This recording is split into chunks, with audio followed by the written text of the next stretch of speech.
Qual a ligação destes 3 momentos da vida de Moisés e do povo de Israel visto no livro de Êxodo? Número 1. A sarça ardente. Número 2. A revelação e a lei dada no Monte Sinai. Número 3. A construção do tabernáculo. Como veremos, estes 3 eventos estão relacionados entre si, apontam para estágios espirituais na vida de Moisés, do povo de Israel e de nós crentes. Apontam também para a vinda gloriosa de Cristo, onde seremos libertos deste mundo, onde nas nuvens receberemos um novo corpo glorificado, espelhando a imagem de Cristo, representados pelo tabernáculo e pelo seu sucessor, o templo.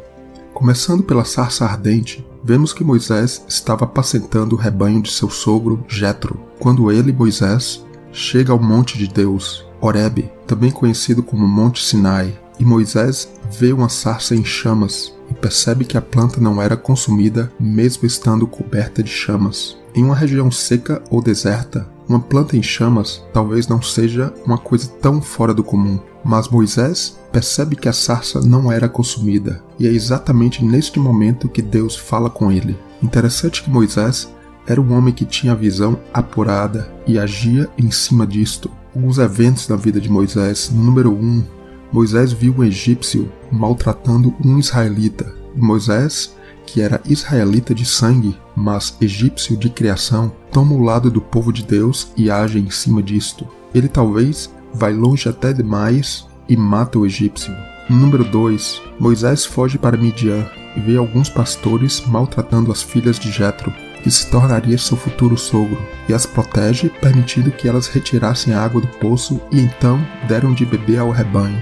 Número 3. E aqui vemos Moisés vendo a sarça ardente que não consumia, e finalmente vemos Deus iniciando a chamada para a sua missão de libertar o povo do Egito.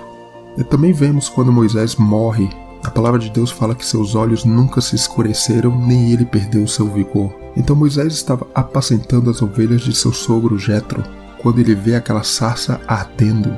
Anos depois, algo similar, mas de uma magnitude muito maior vai acontecer. Assim como Deus o tinha falado, Moisés iria libertar o povo do Egito, e um dos sinais era que eles iriam servir ao Senhor naquela mesma montanha, o Monte Sinai.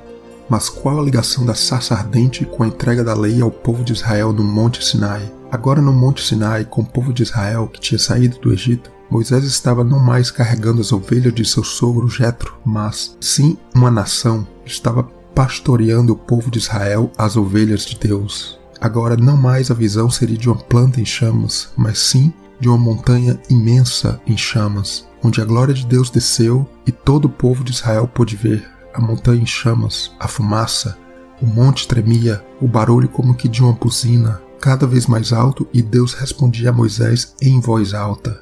A glória de Deus era como um fogo consumidor em cima do Monte Sinai, fogo este que obviamente também esteve presente no episódio da sarça ardente. Então temos o fogo nos 2 eventos. Qual o nome da sarça, da planta? Em hebraico, Sené. Qual o nome do Monte Sinai em hebraico?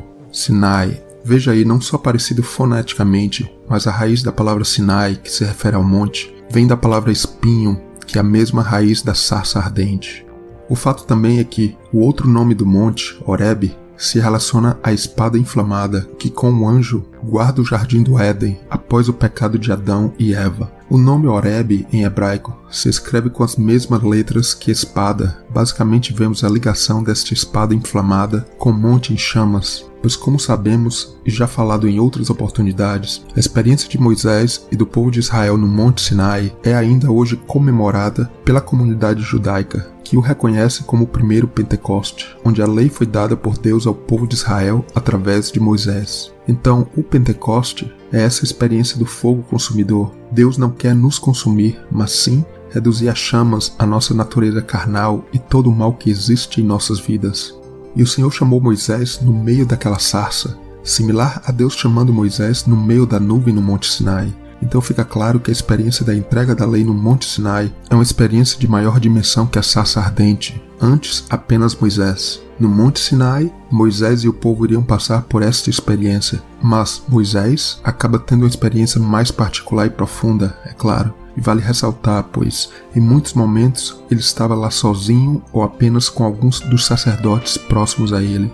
Se no Monte Sinai os 10 mandamentos seriam escritos nas tábuas da lei, na experiência da sarça ardente, o Senhor iria começar a mostrar a Moisés o sentido de seguir ao Deus verdadeiro.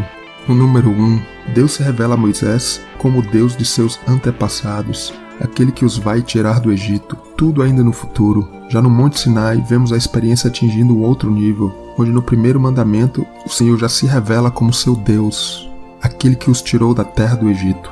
No número 2, na sarça ardente, o Senhor fala a Moisés que seria e estaria com ele durante a difícil tarefa de tirar o povo do Egito, junto a Faraó.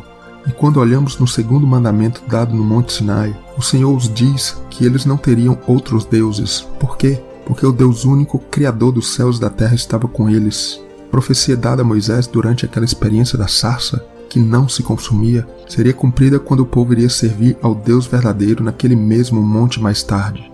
No número 3, na sarça ardente, Deus revela seu nome a Moisés. Eu sou o que sou, o Deus de Abraão, Isaque e Jacó. No monte temos o terceiro mandamento de não tomar o nome de Deus em vão. Então o que vemos é que no Monte Sinai, a experiência toma uma outra proporção, uma outra dimensão, e Deus vai ensinar ao povo de Israel ainda mais profundamente como atingir um nível de proximidade e intimidade com o Senhor. Muito mais do que eles estavam acostumados até ali, depois que saíram do Egito, vendo todos os sinais que o próprio Senhor os mostrou. Em Êxodo, capítulo 3, verso 3, Moisés se pergunta por que a sarça não se consumia. A resposta é que a fonte, o combustível do fogo, não vinha daquela planta, mas sim de Deus. Deus era o que estava causando aquele fogo. Deus é um fogo consumidor, como vemos em Hebreus. Ele consome e não consome ao mesmo tempo. Ele vem para corrigir e direcionar os seus filhos nos seus caminhos. A sarça ardente e o Monte Sinai falam de experiências similares em níveis diferentes, mas que mostram como nós, o povo de Deus, assim também passamos. A sarça era a experiência que levaria Moisés a se fortalecer e tirar o povo do Egito. Tem ligação com a Páscoa, onde finalmente o povo sairia pela mão forte do Senhor. O Monte Sinai, em um nível mais além, fala do Pentecoste, até hoje comemorado pelo povo hebreu e judeus, que reconhece a experiência e a lei do Monte Sinai como o primeiro Pentecoste. Pentecoste que nós, cristãos, sabemos da sua ligação com a espada do Espírito, onde o fogo santo de Deus desce para nos purificar sobre o Monte Horebe, nome que deriva da palavra espada, a espada afiada do Espírito Santo, que é a própria palavra de Deus.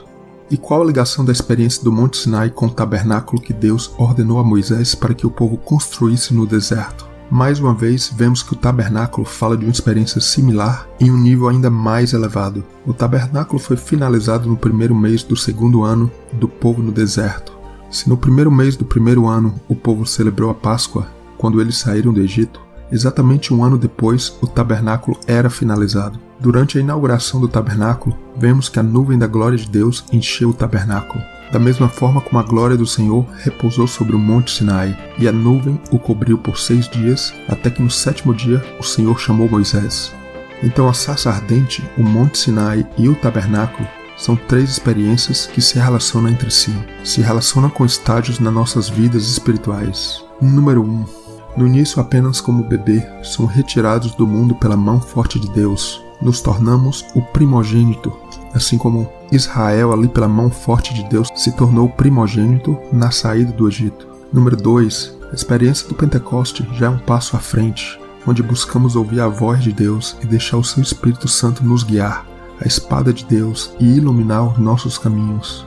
Número 3. Terceiro passo simbolizado pela presença de Deus, a glória de Deus habitando em nossa vida. Tabernáculo, a Shekinah de Deus que foi vista mais profundamente por Moisés em cima do monte, onde ele entra na nuvem que cobria o monte em chamas, e teve uma experiência inesquecível e inigualável com o Senhor, vista também na figura do tabernáculo, sendo construído e finalizado, onde a glória de Deus também aparece e enche o tabernáculo.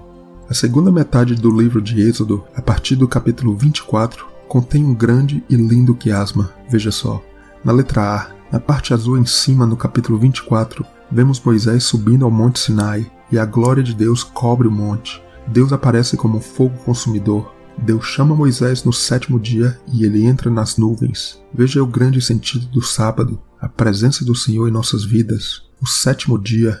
Na parte de baixo do quiasma, relacionada à parte de cima, também azul, vemos o término do tabernáculo, onde a glória de Deus aparece junto com a nuvem que também cobre, agora não mais a montanha, mas o tabernáculo. Temos também o fogo à noite e a nuvem de dia. O grande sentido do fogo de Deus que devemos aplicar para a nossa vida. Ele servia para iluminar a noite. A nuvem guiava o povo que só andava quando a nuvem os direcionava para um outro lugar ou acampamento. Na letra B, na parte verde em cima, vemos as instruções para a construção do tabernáculo dada a Moisés, quando ele estava em cima do monte. Engloba os capítulos 25 a 31 do livro de Êxodo. Na parte de baixo do quiasma, de forma similar, vemos outro estágio nos capítulos 35 a 40, o povo construindo o tabernáculo da forma exata como Deus os tinha mandado através de Moisés. Na letra C, na parte laranja em cima, as instruções para a lei do sábado no capítulo 31 de Êxodo, versos 13 a 17, tendo na parte de baixo do quiasma também instruções da lei do sábado no capítulo 35, verso 2, antes deles iniciarem a construção do tabernáculo. Na letra D, finalmente no meio do quiasma em vermelho, o grande desastre. Enquanto Moisés estava no topo do Monte Sinai, recebendo as instruções para a construção do tabernáculo e as leis de Deus, o povo lá embaixo se corrompe. Eles tinham perdido a esperança que Moisés iria voltar, pois ele ficou por 40 dias e 40 noites naquela intensa comunhão com Deus. O povo constrói um bezerro de ouro, com o próprio ouro das orelhas e brincos que eles tinham trazido como espólio quando saíram do Egito. Deus avisa Moisés para descer do monte, e Deus pretende destruir todo o povo. Moisés intercede e Deus desiste. Um maior aprofundamento sobre isto será dado em outras oportunidades. O ponto agora para nós é que este quiasma nos ajuda a perceber com maiores detalhes a mensagem de Deus para nós, em termos da experiência da montanha e do tabernáculo. Dividindo o quiasma ao meio, vemos o lado errado em cima, onde o povo falha. Note que são profecias também da vinda de Cristo, onde assim como Moisés, Cristo ascendeu não ao monte, mas aos céus. Está para voltar e também nos chamar para a sua presença, assim como Moisés entrou naquela nuvem. Na segunda parte de baixo do quiasma, após o desastre do bezerro de ouro, vemos a experiência correta e maravilhosa. O povo constrói o tabernáculo exatamente como determinado por Deus. E ao final, a glória de Deus desce junto com a nuvem e cobre o tabernáculo. Esta é a experiência que devemos ter. Irmãos, o ponto aqui com tudo isto não é nada mais nada menos do que mostrar que aquele monte e o tabernáculo são experiências similares que devemos ter com nosso Deus. Assim como Moisés ascendeu ao Monte Sinai para receber a lei de Deus e as instruções do tabernáculo, Jesus também ascendeu aos céus após sua morte e ressurreição, e se nos tempos de Moisés a lei foi dada, Jesus também nos deixou a sua palavra e os seus mandamentos a serem cumpridos até a sua volta. O cumprimento desta palavra de Jesus nos nossos dias se assemelha à construção do tabernáculo. Estamos neste processo de construir a nossa vida, deixando a glória de Deus entrar e ser estabelecida em nós. O tabernáculo sim fala de Cristo, mas sim fala de nós também. Cristo em nós, a esperança da glória. Assim como sabemos a tipologia do templo que fala de Cristo, Jesus até falou que ele era o templo que seria construído em 3 dias com a sua ressurreição. O tabernáculo é a estrutura anterior ao templo, não é mesmo? Muito simples. Queremos ter mais de Cristo em nós, sermos como ele, refletir seu caráter. Somos edificados, casa espiritual e sacerdócio santo, para oferecer sacrifícios agradáveis a Deus. O Monte Sinai fala de algo similar. A palavra de Deus se torna clara, a tipologia, as similaridades. No alto devemos buscar não construir essa montanha usando as medidas da nossa arrogância, orgulho próprio ou nossa mente carnal, mas deixando o Senhor operar um vale em nossas vidas, onde tudo que não é dele seja aplainado, para que aí sim ele seja o construtor deste trabalho, onde finalmente veremos a Shekinah da glória de Deus habitar em nós. Isto acontecerá de uma forma completa quando da volta gloriosa de Cristo. Então vemos aí a sarça ardente, o Monte Sinai, Horebe e o tabernáculo. São 3 experiências de Moisés e do povo de Deus que falam de muitas coisas, entre outras, a nossa progressão espiritual. Também são espelhos do que vai acontecer quando formos chamados por Deus para com Jesus reinar, junto com as nuvens de fiéis testemunhas de Cristo. É a própria experiência que almejamos alcançar, de um dia reinar com o Senhor, onde se manifestará amplamente o reino maravilhoso de Jesus, simbolizado pela festa de tabernáculos.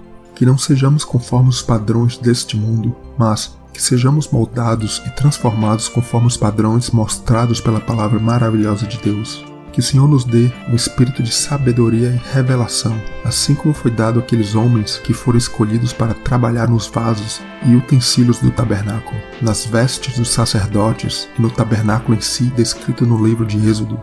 Porque somos feitura sua, de Deus, criados em Cristo, para as boas obras, para que Cristo habite em nós e saibamos as medidas, assim como do tabernáculo e seus utensílios, a medida da largura, o comprimento, a altura e a profundidade do grande amor de Cristo, que precisamos espelhar, para que possamos com isso avançar e alcançar a medida da estatura de Cristo.